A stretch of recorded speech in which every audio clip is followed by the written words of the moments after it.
Assalamualaikum warahmatullahi wabarakatuh. Perkenalkan, nama saya Rope Sukri Anggara. Saya dari Lokal A, Fakultas Keguruan dan Ilmu Pendidikan, Program Studi Pendidikan Guru Sekolah Dasar. Di sini saya akan mengerjakan tugas UTS mata kuliah Penelitian Tindakan Kelas PTK. Dosen pengampu yang terhormat Iswandi MPD. Di sini saya akan menjawab ada beberapa soal. Yang pertama, jelaskanlah dengan tepat konsep dan prinsip-prinsip dan penelitian tindakan kelas PTK. Yang kedua, coba Anda jelaskan dengan benar apa yang dimaksud dengan karakteristik, tujuan dan manfaat penelitian tindakan kelas PTK.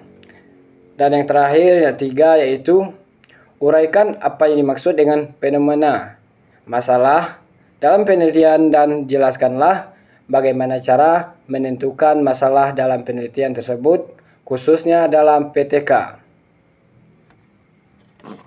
Konsep dasar PTK ada beberapa, yaitu yang pertama berbasis praktik. Berbasis praktik ini PTK dilakukan dalam kelas oleh guru sendiri atau bekerjasama dengan penelitian lain.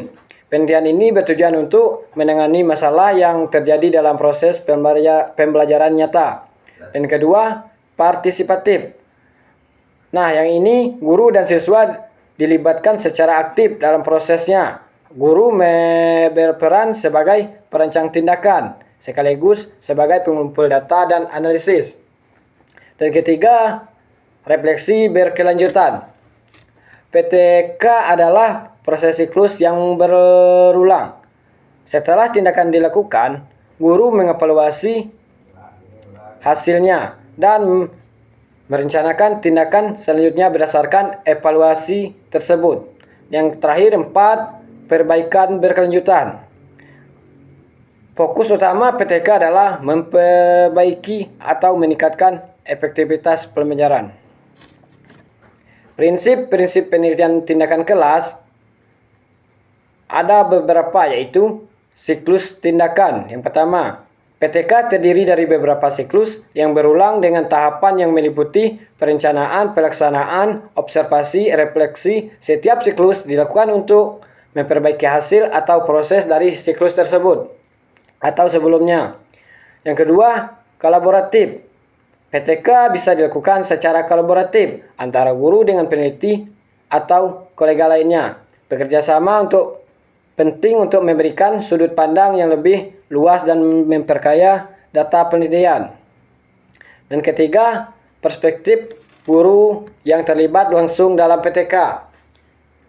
Ini juga melibatkan siswa sebagai subjek penelitian. Siswa memberikan umpan balik atau data yang membantu guru dalam memahami efektivitas tindakan yang dilakukan. Dan yang keempat, berorientasi pada pemecahan masalah. PTK dirancang untuk mengidentifikasi dan mengatasi masalah atau kesulitan pembelajaran yang ada di dalam kelas. Soal nomor 2, coba Anda jelaskan dengan benar apa yang dimaksud dengan karakteristik, tujuan dan manfaat penelitian tindakan kelas PTK. Karakteristik penelitian tindakan kelas PTK. Yang pertama, bersifat siklus. PTK ini dilakukan dalam siklus yang berulang dengan tahap yang mencakup perencanaan, pelaksanaan, observasi, dan refleksi. Siklus ini berfungsi untuk memungkinkan perbaikan atau berkelanjutan terhadap proses pembelajaran. 2, refleksi kritis. PTK melibatkan refleksi kritis yang mendalam terhadap praktik pembelajaran, yang dimana guru menilai efektivitas tindakan yang diambil dan memikirkan langkah perbaikan berikutnya. 3, partisipatif. Guru dan siswa terlibat aktif dalam PTK. Guru mengambil peran sebagai peneliti sekaligus pengajar, sementara siswa menjadi subjek yang terlibat dalam proses pembelajaran dan memberi umpan balik. Tujuan penelitian tindakan kelas PTK. Meningkatkan tujuan penelitian tindakan kelas PTK. 1. Meningkatkan kualitas pembelajaran. Tujuan utama PTK adalah memperbaiki dan meningkatkan kualitas proses dan hasil pembelajaran di kelas, baik dari segi metode, pendekatan, maupun materi yang digunakan. Yang kedua, mengatasi masalah pembelajaran PTK. Bertujuan untuk mengidentifikasi dan memecahkan masalah-masalah yang terjadi dalam pembelajaran, sehingga proses belajar mengajar berjalan lebih efektif. 3. Mengembangkan profesionalisme guru. Dengan melakukan PTK, guru dapat memperkaya wawasan, keterampilan, dan keahlian mereka dalam mengajar, sehingga lebih profesional dalam mengelola kelas dan meningkatkan hasil belajar siswa. Yang keempat, membangun kultur refleksi dan perbaikan berkelanjutan. PTK mendorong guru untuk manfaat penilaian tindakan kelas PTK. Yang pertama, perbaikan langsung terhadap pembelajaran. PTK memungkinkan guru untuk mengidentifikasi kekurangan dalam pengajaran mereka dan langsung memperbaikinya, sehingga berkualitas pembelajaran di kelas bisa lebih baik dan sesuai dengan kebutuhan siswa. Dan kedua, meningkatkan motivasi dan hasil belajar siswa dengan metode yang lebih efektif dan adaptif terhadap kebutuhan siswa. PTK dapat membantu meningkatkan motivasi dan hasil belajar siswa. Dan ketiga, pengembangan inovasi pembelajaran. PTK mendorong guru untuk berinovasi dan membaca metode atau strategi baru dalam pembelajaran, sehingga proses belajar tidak menonton dan lebih menarik bagi siswa. Yang keempat, peningkatan kemampuan analisis guru. PTK melatih guru untuk berpikir kritis, menganalisis, dan mengambil keputusan berdasarkan data mereka kumpulkan selama proses penelitian. Dan terakhir, yang kelima, membangun budaya riset di sekolah. PTK dapat mendorong terbentuknya budaya penelitian di lingkungan sekolah, di mana guru-guru lebih terbuka untuk melakukan evaluasi dan perubahan positif. Soal nomor 3 yaitu uraikan apa yang dimaksud dengan fenomena masalah dalam penelitian dan jelaskan bagaimana cara menentukan masalah dalam penelitian tersebut, khusus dalam PTK. Dalam konteks penelitian, fenomena masalahnya yaitu adalah suatu keadaan, peristiwa, atau kondisi yang menjadi fokus perhatian karena adanya ketidaksesuaian antara situasi ideal dengan kenyataan yang terjadi di lapangan. Fenomena ini bisa berupa masalah, kekurangan, atau tantangan yang ditemukan. Peneliti di lapangan memerlukan solusi melalui penelitian.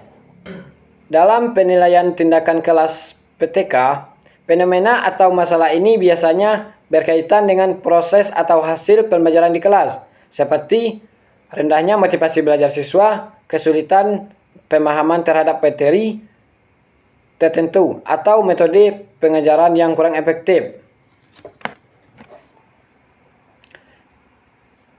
Cara menentukan masalah dalam PTK-nya yaitu menentukan masalah dalam PTK harus dilakukan secara sistematis agar fokus penelitian terdapat sasaran dan relevan dengan kondisi kelas.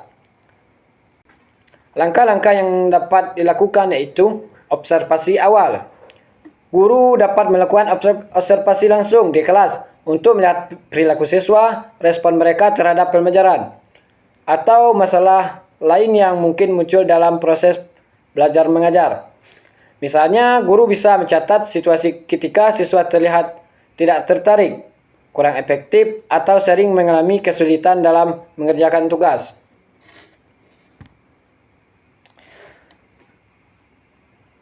Yang kedua, refleksi diri dan pengalaman mengajar.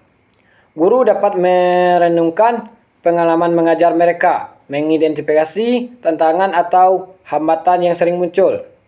Refleksi diri ini bisa dilakukan dengan melihat hasil belajar siswa, perilaku siswa di kelas, atau kesulitan yang dialami dalam menyampaikan materi tertentu.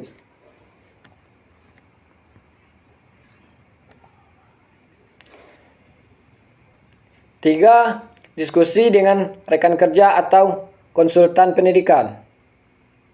Guru dapat berdiskusi dengan rekan sejawat, kepala sekolah, atau konsultan pendidikan untuk mendapatkan perspektif lain mengenai masalah yang dihadapi di kelas. Diskusi ini juga bisa membantu guru menemukan solusi awal atau pendekatan lain yang mungkin belum terpikirkan. 4. Analisis data hasil belajar. Data hasil belajar siswa seperti nilai ulangan, hasil tes formatif, atau penilaian harian. Nah, ini bisa dianalisis untuk menemukan pola masalah. Jika hasil belajar siswa rendah dalam materi tertentu atau terlihat adanya perbedaan signifikan antara satu kelompok siswa dengan kelompok lain, mereka itu bisa menjadi indikasi adanya masalah.